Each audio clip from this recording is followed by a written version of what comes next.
આપણે ઘણીવાર આધુનિક બેન્કિંગ સિસ્ટમ કે ખબર છે આ ક્રેડિટ કાર્ડની વાત કરતા હોઈએ છીએ.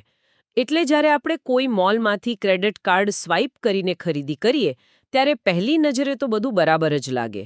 હા, બિલકુલ. શરૂઆતમાં બધું બહુ સરળ લાગે. સાચી વાત છે. પણ જો માત્ર પેલું મિનિમમ બેલેન્સ ચૂકવવાની આદત પડી જાય ને તો પછી વ્યાજ પર વ્યાજ લાગીને એ રકમ એટલી રાક્ષસી બની જાય છે કે દેવામાંથી બહાર આવવું લગભગ અશક્ય થઈ જાય. મતલબ આજના સમયમાં આ એક અદૃશ્ય જાળ છે જે સંપૂર્ણપણે કાયદાકીય માળખાની અંદર રહીને કામ કરે છે. એકદમ સાચી વાત છે તમારી. જો આજે ભલે આપણે તેને ફાઇનાન્શિયલ પ્લાનિંગ કે કમ્પાઉન્ડિંગ ઇન્ટરેસ્ટ કહીને સારા શબ્દોમાં વર્ણવીએ, પણ આ બધું જ કાયદાની સીમામાં રહીને બહુ જ વ્યવસ્થિત રીતે થાય છે. પણ જરા કલ્પના કરો કે આ જ સિસ્ટમ કોઈ એવા સમયમાં અસ્તિત્વ ધરાવતી હોય જ્યાં ગરીબોને બચાવવા માટે કોઈ જ કાયદો ન હોય. અરે બાપ રે, એ તો બહુ ભયાનક સ્થિતિ કહેવાય. હા, બરાબર. જ્યાં શોષણ કરવા માટે કાયદાને બદલે રિવાજ અને પરંપરાનો હથિયાર તરીકે ઉપયોગ થતો હોય અને વ્યાજની આ ઝાડ ખબર છે એટલી હદે ભયાનક હોય કે 7 પેઢીઓ સુધી માણસ એમાંથી મુક્ત ન થઈ શકે. 7 પેઢીઓ એટલે આ તો આખી જિંદગીની ગુલામી થઈ ગઈ. બિલકુલ. આજના આપણા આ ઊંડાણપૂર્વકના અભ્યાસમાં આપણે બરાબર આવી જ એક વ્યવસ્થા વિશે વાત કરવાના છીએ. આપણો આજનો વિષય છે ચોપડાની ઇન્દ્રજાળ. એટલે આ એક હૃદયસ્પર્શી ખંડ છે જે લેખક ચંદ્રકાંત જેઠાલાલ પંડ્યાની અત્યંત પ્રસિદ્ધ આત્મકથા બાનો ભીખુના ભાગ 1 અને 2 માંથી લેવામાં આવ્યો છે. હા, અને આ કથાની વાસ્તવિકતામાં ઊંડા ઉતરતા પહેલા મને લાગે છે કે આ કથા પાછળના સર્જકને સમજવા બહુ જરૂરી છે. ચોક્કસ. લેખક વિશે થોડી વાત કરીએ. જુઓ, ચંદ્રકાંત જેઠાલાલ પંડ્યાનું આ સર્જન એટલા માટે પણ ખાસ છે કારણ કે તેમનો પોતાનો વ્યાપ ઘણો મોટો હતો. તેમનો જન્મ વલસાડ જિલ્લાના ધરમપુરમાં થયો હતો. મુંબઈ યુનિવર્સિટીમાંથી તેમણે ટીડીની પદવી મેળવી. એક મિનિટ, આ ટીડી એટલે? ટીડી એટલે કે ટીચિંગ ડિપ્લોમા. એ પદવી મેળવી અને ત્યારબાદ હાલોલ અને નવસારીમાં એક આદર્શ શિક્ષક તરીકે કામગીરી કરી. પણ સૌથી રસપ્રદ બાબત એ છે કે તેઓ એક ઉત્તમ પ્રવાસી પણ હતા. ઓહ વાહ! પ્રવાસી એટલે તેમણે પુસ્તકો પણ લખ્યા હશે પ્રવાસ પર. હા, બિલકુલ. તેમણે યુરોપના પ્રવાસ પર સુદામે દીઠી દ્વારામતી, આફ્રિકાના પ્રવાસ પર ઘડીકસંગ શામરંગનો અને અમેરિકાના પ્રવાસ પર વસાહતીઓનું વતન જેવા અદ્ભુત પ્રવાસ વર્ણનો આપ્યા છે. અરે વાહ! મતલબ તેમણે આખી દુનિયા જોઈ હતી. બરાબર. દુનિયાભરનો પ્રવાસ ખેડનાર આ લેખક જ્યારે પોતાના બાળપણના એક નાના ગામડાની સ્મૃતિઓ લખે છે ને, ત્યારે તેમાં જબરદસ્ત ઊંડાણ જોવા મળે છે. ખરેખર. હું પણ એ જ વિચારતી હતી કે આ એક બહુ મોટો વિરોધાભાસ છે. આખી દુનિયા ફરી ચૂકેલો માણસ જ્યારે ધરમપુરના એક નાનકડા ગામડામાં થતા શોષણની વાત કરે છે ત્યારે તેનું વજન વધી જાય છે. એકદમ સાચું. અને જુઓ, આજના આપણા આ અભ્યાસનો ઉદ્દેશ માત્ર એક ઐતિહાસિક વાર્તા સાંભળવાનો જ નથી. આપણે એ સમજવાનું છે કે આઝાદી પહેલાના ભારતમાં ગરીબ અને અભણ ખેડૂતોનું કેવા પ્રકારનું ભયાનક આર્થિક અને સામાજિક શોષણ થતું હતું. હા, અને એ આખી સિસ્ટમ કેવી રીતે કામ કરતી હતી? બિલકુલ. અને આ આખી ભ્રષ્ટ સિસ્ટમ વચ્ચે ઉછરી રહેલા એક 14 વર્ષના કિશોરના મનમાં આંકડાઓ અને લાગણીઓના ઘર્ષણથી કેવું ક્રાંતિકારી પરિવર્તન આવે છે તે આજે આપણે ડીકોડ કરીશું. તો ચાલો, સૌથી પહેલા આપણે એ સમયની સામાજિક વ્યવસ્થા અને શોષણના માળખાને જ સમજીએ. એટલે આઝાદી પહેલાના એ સમયમાં સૌથી મોટી ત્રાસદી એ હતી કે ગરીબ ખેડૂતો માટે ઋણ રાહતનો કોઈ જ કાયદો નહોતો. ઋણ રાહત એટલે કે દેવા માફી માટેનો કોઈ કાયદો નહીં? હા, બિલકુલ નહીં. એટલે કે જો કોઈ ખેડૂત દેવામાં ડૂબી જાય તો તેને બચાવવા માટે સરકાર કે અદાલત કોઈ જ મદદ ન કરી શકે. તેમાં પણ ખાસ કરીને દેશી રાજ્યોમાં તો આવા શોષણખોરો માટે પરિસ્થિતિ એકદમ ઘી કેળા જેવી હતી. ઘી કેળા એટલે ખૂબ જ ફાયદાકારક સ્થિતિ. હા, ઘી કેળા હોવા એટલે કે તેમને કોઈ રોકટોક વિના ખુલ્લી છૂટ અને પુષ્કળ આર્થિક ફાયદો મળતો હતો. કોઈ તેમને પૂછવાવાળું નહોતું. સમજાયું. પણ આ કથામાં વારંવાર એક ચોક્કસ વર્ગનો ઉલ્લેખ આવે છે, રાની પરજ. આ રાની પરજ કોમ એટલે મૂળભૂત રીતે કોણ હતા? હા, આ બહુ મહત્વનો પ્રશ્ન છે. જ્યારે આપણે રાણી પર જ શબ્દ સાંભળીએ ત્યારે આપણે સમાજના એવા વર્ગની કલ્પના કરવાની છે જે વિકાસથી સાવ વિખૂટો પડી ગયો હતો. મતલબ જંગલ વિસ્તારમાં રહેતા લોકો. બરાબર. આ જંગલ વિસ્તારમાં રહેતી અત્યંત ગરીબ, ભોળી અને અજ્ઞાન ખેડૂત પ્રજા હતી. લેખક ખુદ નોંધે છે કે આ પ્રજા માત્ર લંગોટી પહેરતી અને મૂંગા ઢોર કરતાં પણ બદતર જીવન જીવતી હતી. અરે બાપરે, ઢોર કરતાં પણ ખરાબ સ્થિતિ. હા, તેઓ ઉજ્જડ જમીનમાં કાળી મજૂરી કરીને થોડું ઘણું અનાજ પકવતા, પરંતુ આ અનાજ પર ક્યારેય તેમનો પોતાનો પૂરો હક નહોતો રહેતો. અહીં લેખકે શોષણ કરનારાઓ માટે એક બહુ જ કડક અને સચોટ શબ્દ વાપર્યો છે: શરીફ ડાકુઓ. એક મિનિટ, શરીફ ડાકુઓ? આ શબ્દપ્રયોગ જ પોતાનામાં એક બહુ મોટો વિરોધાભાસ છે. સાચી વાત છે, પણ એવું કેમ લાગે છે તમને? એટલે જુઓ, આપણે ત્યાં સામાન્ય રીતે ડાકુઓ એટલે એવા લોકો જે રાતના અંધારામાં આવે, ખબર છે, હથિયાર બતાવીને લૂંટી જાય અને જંગલમાં ભાગી જાય. ફિલ્મોમાં બતાવે છે એવા. હા, પણ આ શરીફ ડાકુઓ એટલે એવા લોકો હશે જેઓ ધોળે દિવસે લૂંટતા હોય, કાયદાનું પીઠબળ ધરાવતા હોય અને લૂંટ્યા પછી પણ સમાજમાં આદરણીય કે ઇજ્જતદાર ગણાતા હોય. એકદમ સચોટ વિશ્લેષણ. આ શરીફ ડાકુઓમાં સમાજના તમામ સત્તાધીશોનો સમાવેશ થતો. તેમાં રાજા, અમલદાર, ધગડુ એટલે કે રક્ષક અથવા પોલીસ, તલાટી, ગામનો ભૂવો અને છેલ્લે શાહુકાર. મતલબ આખું ગામ જ ભેગું થઈને તેમને લૂંટતું હતું. હા, આ બધા જ લોકો ગરીબ પ્રજાનું કોઈને કોઈ રીતે શોષણ કરતા. રાજા અને અમલદારોના જુલ્મ કરતાં પણ આ શરીફ ડાકુઓની લૂંટ વધુ ખતરનાક હતી, કારણ કે તેમને ગરીબ પ્રજાના હાડમાંસ ચૂથવામાં જરાય અરેરાટી નહોતી થતી. ખૂબ જ ક્રૂર કહેવાયા તો. અને આટલું ઓછું હોય તેમ એક બીજી પણ ક્રૂર પ્રથા હતી, જેને વેઠ કહેવામાં આવતી. વેઠ એટલે પેલી મફત મજૂરીવાળી પ્રથા? ત્યારે આ ગરીબ ખેડૂતોએ પોતાનું ખેતરનું કામ પડતું મૂકીને તેમની મફતમાં મજૂરી કરવા જવું પડતું. આ તો સ્પષ્ટપણે ગુલામીનું જે કાયદેસર સ્વરૂપ થઈ ગયું. પણ આખી વ્યવસ્થામાં મને શાહુકારોની ભૂમિકા સૌથી વધુ કપટી લાગે છે. એ કેવી રીતે? કારણ કે રાજા કે અમલદાર તો સીધી સત્તા વાપરે, પણ શાહુકારો તો ગણિતની માયાજાળ ઊભી કરતા. તેમના ચોપડાનું ગણિત ખરેખર કેવું હતું? હા, આ બાબત સમજવી બહુ જરૂરી છે. શાહુકારોના ચોપડાનું ગણિત સામાન્ય માણસના ગણિત કરતાં સાવ ઉલટું જ હતું. લેખક તેને 17-5-95નું ગણિત કહે છે. 17-5-95? પણ ગણિતનો સામાન્ય નિયમ તો એમ કહે છે કે 17-5-85 થાય. મતલબ 17 ગુણ્યા 5 એટલે 85. તો શું આ શાહુકારોને ગણિત નહોતું આવડતું? અરે, એ જ તો આખી રમત હતી. શાહુકારો બહુ હોશિયાર હતા. તેઓ જાણતા હતા કે સામે બેઠેલો ખેડૂત સાવ અભણ છે, તેને આંકડાની કોઈ સમજ નથી. ઓહ, એટલે તેઓ જાણી જોઈને છેતરતા હતા? બિલકુલ. શાહુકારો જાણી જોઈને ખોટું ગણિત ગણીને 17-5-85ની જગ્યાએ 95 કરી દેતા. આ કોઈ સામાન્ય સરવાળા બાદબાકીની ભૂલ નહોતી. આ અજ્ઞાનતાને હથિયાર બનાવવાનું એક સુનિયોજિત ષડયંત્ર હતું. આ તો બહુ જ મોટો દગો કહેવાય. હા, અને આ ખોટા ગણિત અને વ્યાજ ચડાવવાની પ્રથાને કારણે જ શાહુકારના ચોપડાની ઇન્દ્રજાળ એવી કૂથાતી કે દેવાદારની 7 પેઢી પણ કદીએ ઋણમાંથી મુક્ત ન થઈ શકે. એ ચોપડો એક એવો જાદુઈ દસ્તાવેજ હતો જે ગરીબને કાયમ ગરીબ જ રાખતો. 7 પેઢીઓ સુધી દેવું ચૂકવતા રહેવું, આ ખ્યાલ જ કંપારી છોડાવી દે તેવો છે. હવે આ વ્યાપક શોષણ વ્યવસ્થાની પૃષ્ઠભૂમિમાં આપણે વાર્તાના મુખ્ય પાત્ર એટલે કે ભીખુ અને તેના પરિવાર તરફ વળીએ. ચોક્કસ. અહીં સૌથી રસપ્રદ વળાંક એ છે કે ભીખુનો પરિવાર પોતે કોઈ પેઢી દર પેઢીનો જમીનદાર કે શાહુકાર નહોતો. બિલકુલ.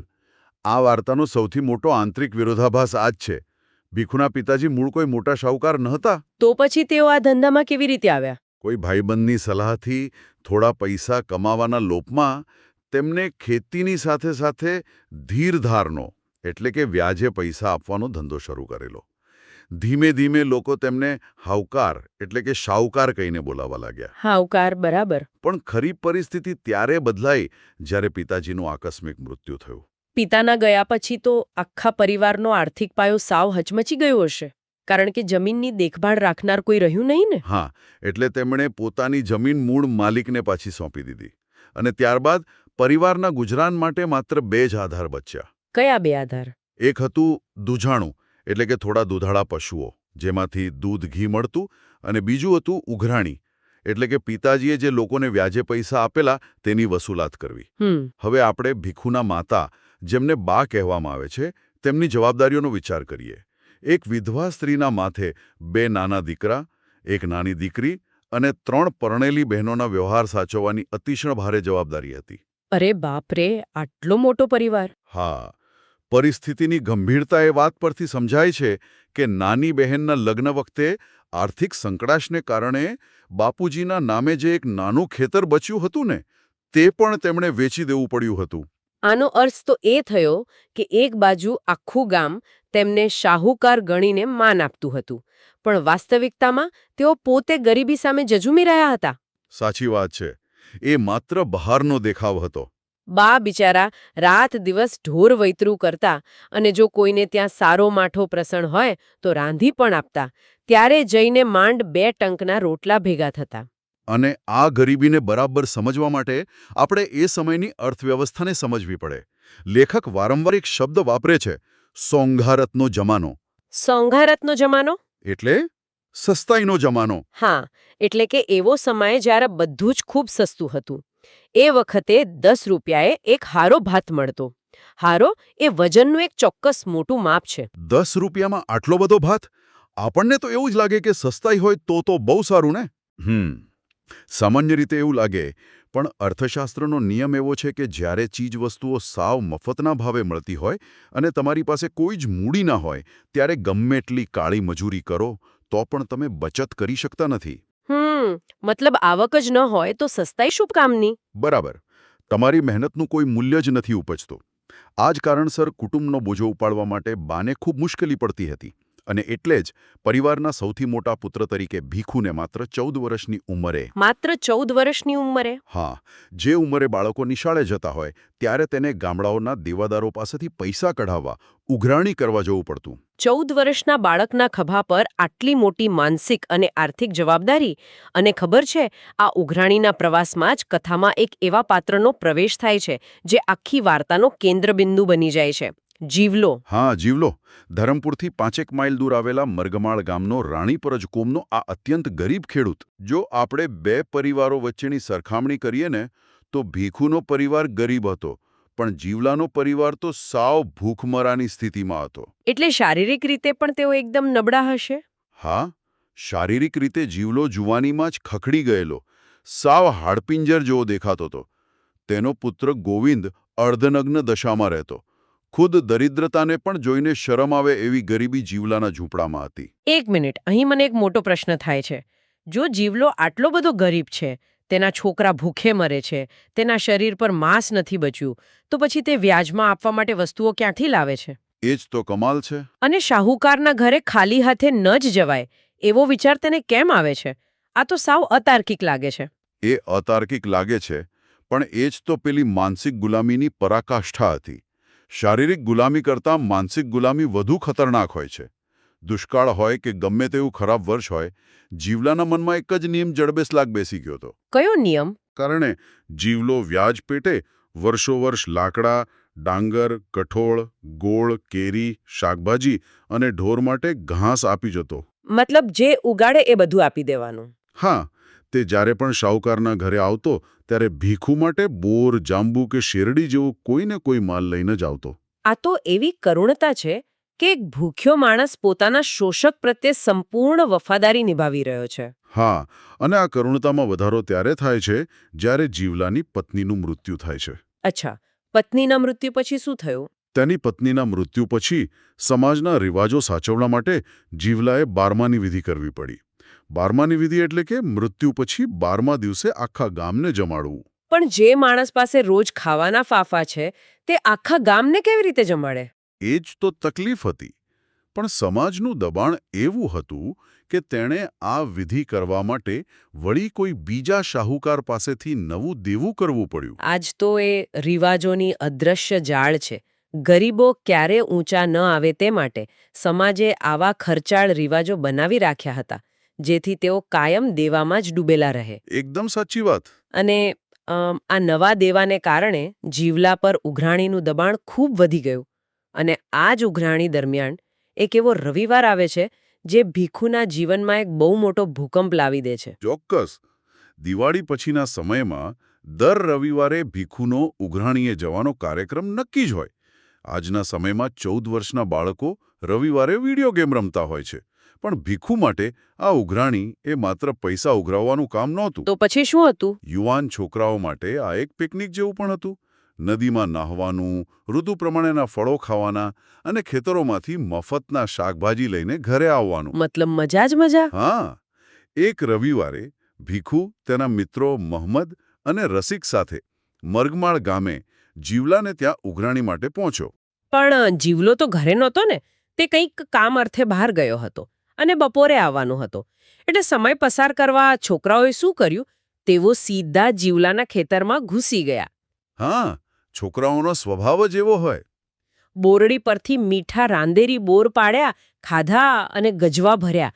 મરચી અને રીંગણીના છોડ પરથી થેલીઓ ભરી ભરીને મફતના શાકભાજી તોડ્યા. જીવલાના છોકરા ગોવિંદે તેમને બાવળના દાંતણ પણ કાપી આપ્યા. પછી નદીમાં નહીને જ્યારે તેઓ પાછા જીવલાની ઝૂંપડીએ આવ્યા ત્યારે જીવલો આવી ગયો હતો. અને અહીંથી જીવલાના આતિથ્ય સત્કારની જે શરૂઆત થાય છે ને, તે ભીખુના મનોવિજ્ઞાનને હલાવી નાખે છે. શું કર્યું જીવલાએ? જીવલાએ જોયું કે આ શાહુકારના છોકરાઓ ભૂખ્યા હશે અને તેમની પાસે કોઈ ભાતું એટલે કે ટિફિન નહોતું. તરત જ જીવલાએ પોતાની ગરીબી બાજુ પર મૂકી દીધી. અરે વાહ! તેણે પોતાના પુત્ર ગોવિંદે દોડાવીને ક્યાંકથી ગાયનું પાશેર એટલે કે થોડું ઘી મંગાવ્યું. પોતાની દીકરી પાસે ચોખા દળાવ્યા અને થોડો ગોળ કાઢ્યો. અને પછી ભીખુએ પોતે જ 3 પથ્થરનો ચૂલો બનાવીને કાંસાના તાંસડામાં લાકડાના તવેથાથી શીરો બનાવ્યો. હા, જીવલો કેળના પાન કાપી લાવ્યો અને આ 3 છોકરાઓએ ધરાઈને શીરો ખાધો. એટલે જુઓ, આ દ્રશ્યની કલ્પના જ અંદરથી હચમચાવી નાખે તેવી છે. સાચી વાત છે. એક બાજુ જીવલાના નાના અર્ધનગ્ન ભૂખ્યા છોકરા તે જેના પેટમાં ખાડા પડી ગયા છે, તેઓ ભીખુને શીરો ખાતો એકી ટીશે જોઈ રહ્યા હશે. અને બીજી બાજુ ભીખુ જે તેમનું જ અનાજ ખાઈ રહ્યો હતો. હા, પણ ખરી ઘટના તો તેઓ જ્યારે જવા નીકળ્યા ત્યારે બની. શું થયું જવાના સમયે? ભીખુએ પૈસાની માંગણી કરી, જેના જવાબમાં જીવલાએ અત્યંત લાચારી વ્યક્ત કરી કે હમણાં રોકડ પૈસાની જોગવાઈ થઈ શકે તેમ નથી. પૈસા તો નહોતા. તે જ સમયે ગોવિંદવાડામાંથી થોડી વાળોડ અને રીંગણા લઈને આવ્યો. ભીખુની થેલીઓ તો પહેલેથી જ ખેતરમાંથી તોડેલા શાકભાજીથી છલોછલ ભરાયેલી હતી. હા, પેલા મફતના શાકભાજી. તેથી ભીખુએ જીવલા પાસે આ નવા શાકભાજી ભરવા માટે બીજી કોઈ થેલી માંગી. અને ત્યારે જીવલાના મોઢામાંથી એ વાક્ય નીકળ્યું જેણે આખી કથાનો માર્ગ અને ભીખુના વિચારોની દિશા બંને બદલી નાખ્યા. જીવલાએ અત્યંત સહજતાથી કહ્યું, બોડીને તાવડી કાંખી કેવી. હા, આ વાક્ય બહુ ઊંડું છે. આ માત્ર કોઈ કહેવત નહોતી. આ ગરીબીની ચરમસીમાનું એક દર્દનાક વર્ણન હતું. આનો અર્થ શું થાય? જે સ્ત્રીના માથા પર વાળ જ ન હોય તેને કાંસકીની એટલે કે દાંતિયાની શી જરૂર? અર્થાત જે ઘરમાં 2 ટંક ખાવાના સાંસા હોય, પહેરવા પૂરતા કપડાં ન હોય, ત્યાં શાકભાજી ભરવા માટે વધારાની થેલીઓ ક્યાંથી હોય? ઓહ વાહ, કેટલું દર્દનાક છે આ. છેવટે જીવલાએ ક્યાંકથી એક ફાટેલો કટકો શોધી આપ્યો અને તેમાં શાક બાંધીને છોકરાઓ ત્યાંથી નીકળ્યા. આ દ્રશ્યની માનસિક અસર ભીખુ પર એટલી ગહેરી પડી કે તે રાત્રે તેને ઊંઘ ના આવી. તમે જ વિચારો, એક બાજુ પેલા ગરીબ બાળકોના મોનો કોળીઓ છીનવીને ખાધેલો ઘીનો શીરો અને બીજી બાજુ 2 થેલીઓ ભરીને લૂંટી લાવેલું મફતનું શાકભાજી. હા, ભીખુને પોતાની જાત પર અતિશય તિરસ્કાર આવવા લાગ્યો. અને જ્યારે આ અપરાધ ભાવ અને લાગણીઓનો પ્રવાહ વાસ્તવિક આંકડાઓ સાથે ટકરાય છે ને, ત્યારે જે માનસિક વિસ્ફોટ થાય છે તે આ કથાની પરાકાષ્ઠા છે. બિલકુલ. બીજા દિવસે સવારે ભીખુએ પોતાની માતાને જઈને સીધું જ પૂછ્યું કે આ બિચારો જીવલો આટલો ગરીબ છે તો એ આપણું આટલું મોટું દેવું કેવી રીતે પૂરી શકશે? ત્યારે બાએ શું જવાબ આપ્યો? ત્યારે તેની બાનો જવાબ એકદમ વ્યવસાયિક હતો. બાએ કહ્યું કે આપણે એને પૈસા ફોગટમાં એટલે કે મફતમાં નથી આપ્યા. મૂળાના પતિકા જેવા રૂપિયા રોકડા કાઢીને આપ્યા છે. મોડાના પતિકા જેવા રૂપિયા? એટલે કે જ્યારે જરૂર હતી ત્યારે આપણે તેને એકદમ ચોખ્ખા કડકડતા રોકડા રૂપિયા આપ્યા હતા, તો હવે તેણે ચૂકવવા જ પડે. પણ ભીખુના ગળે આ સીધો હિસાબ ન ઉતર્યો અને પછી વાર્તામાં સમય સીધો 1 વર્ષ આગળ વધે છે. ભીખુ હવે 10મા ધોરણમાં આવી ગયો છે. હા. એક દિવસ જીવલો પોતાની ફસલ લઈને શાહુકારના ઘરે આવે છે. હવે આ વિરોધાભાસ જુઓ. જીવલો, જે ભીખુનો જ દેવાદાર છે, તે પોતાના જ હાઉકારના ઘરે ઓટલે નીચે બેસીને એકદમ ઉશિયાળાની જેમ, કોઈ અનાથની જેમ નાગલીનો રોટલો ખાઈ રહ્યો છે. બહુ જ કંગાળ સ્થિતિમાં. ભીખુને તરત જ પહેલો રવિવાર યાદ આવે છે કે જ્યારે તે જીવલાના ઘરે ગયો હતો ત્યારે તેને ત્યાં ઝૂંપડાની અંદર બેસીને ગાયના ઘીનો શીરો ખાવાનો પૂરો હક હતો. પણ આજે એ જ જીવલાને શાહુકારના ઘરમાં બેસીને જમવાનો પણ અધિકાર નથી. આ સામાજિક અસમાનતા અને વિરોધાભાસે ભીખુને અંદરથી તોડી નાખ્યો અને આખરે સત્ય જાણવા માટે તેણે જીવલાને સીધો પ્રશ્ન કર્યો કે બાપુજીએ તને ખરેખર કેટલા રૂપિયા ધીર્યા હતા. અને જીવલાએ શું કહ્યું? જીવલાએ જે આંકડો કહ્યો તે આખી વ્યવસ્થાની પોલ ખોલી નાખે છે. જીવલાએ એક નાનું ખેતર ખરીદવા માટે ભીખુના પિતા પાસેથી માત્ર અને માત્ર 300 રૂપિયા વ્યાજે લીધા હતા. અરે બાપરે, માત્ર 300 રૂપિયા? હા, માત્ર 300. જીવલાને આશા હતી કે 2-3 વર્ષમાં ફસલ સારી થશે એટલે તે પૂરી રકમ ચૂકવી દેશે. પણ વર્ષો ખરાબ આવ્યા અને તે રોકડ રકમ ના આપી શક્યો. તો પછી વ્યાજ કેટલું થયું હતું? ભીખુએ જ્યારે ઘરમાં જઈને પિતાનો હિસાબ રાખતા દાસકાકાનો ચોપડો જોયો ને, ત્યારે તેના પગ નીચેથી જમીન સરકી ગઈ. 300 રૂપિયાનું વ્યાજ અને તેના પર ચક્રવૃદ્ધિ વ્યાજ લાગીને માત્ર 3 જ વર્ષમાં તે લેણું 1500 રૂપિયા થઈ ગયું હતું. 1500 રૂપિયા? એટલે કે 3 જ વર્ષમાં રકમ 5 ગણી થઈ ગઈ. હા. અને આમાં જીવલાએ જે દર વર્ષે શાકભાજી, લાકડા, કઠોળ અને ઘાસ આપ્યું તેની તો કોઈ ગણતરી જ નહીં. બિલકુલ નહીં. જીવલાની પરિસ્થિતિ જુઓ. તે દર વર્ષે આટલો બધો માલસામાન વ્યાજ પેટે આપી જતો, પણ તે બધું ચોપડામાં જમે જ નહોતું થતું. બધું જાણે મફતમાં જતું હતું. આ તો સરેઆમ લૂંટ કહેવાય. ચોપડાનો નિયમ એવો કે માત્ર રોકડા રૂપિયા આવે તો જ જમા થાય. અને આટલો મોટો અન્યાય થતો હોવા છતાં જીવલાનો અંધવિશ્વાસ કેવો હતો? તે માનતો કે શાહુકારનો ચોપડો જૂઠું થોડું વાંચે. અરે રે, તેને એ ચોપડા પર આટલો બધો વિશ્વાસ હતો? હા, તેને પોતાના હાઉકાર પર, એ લાલ ચોપડા પર ઈશ્વર જેટલો ભરોસો હતો. તેનામાં કોઈના પૈસા ડૂબાડવાની કોઈ જ દાનત નહોતી.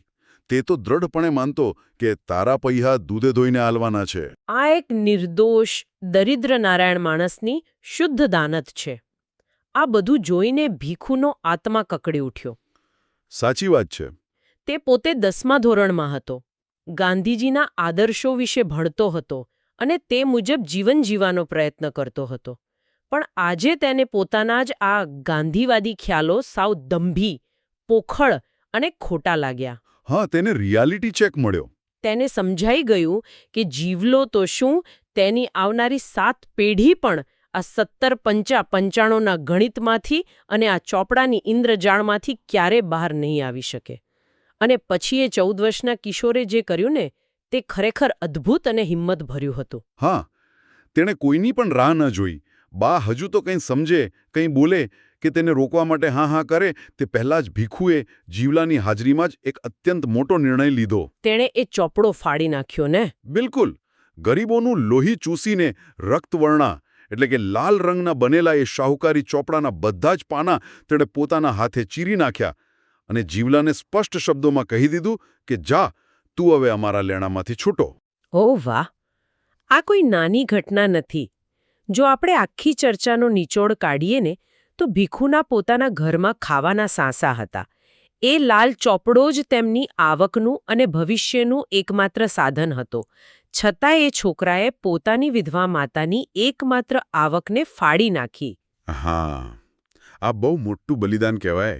આ માત્ર એક કાગળ ફાડવાની ઘટના નહોતી.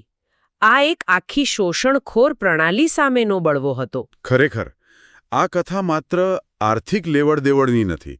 આ કથા છે માનવતાની, સામાજિક જાગૃતિની અને પેઢીઓથી ચાલી આવતી એક અત્યંત અન્યાયી પ્રણાલી સામે પોતાના જ સ્વાર્થનો ભોગ આપીને ઊભા રહેવાની હિંમતની.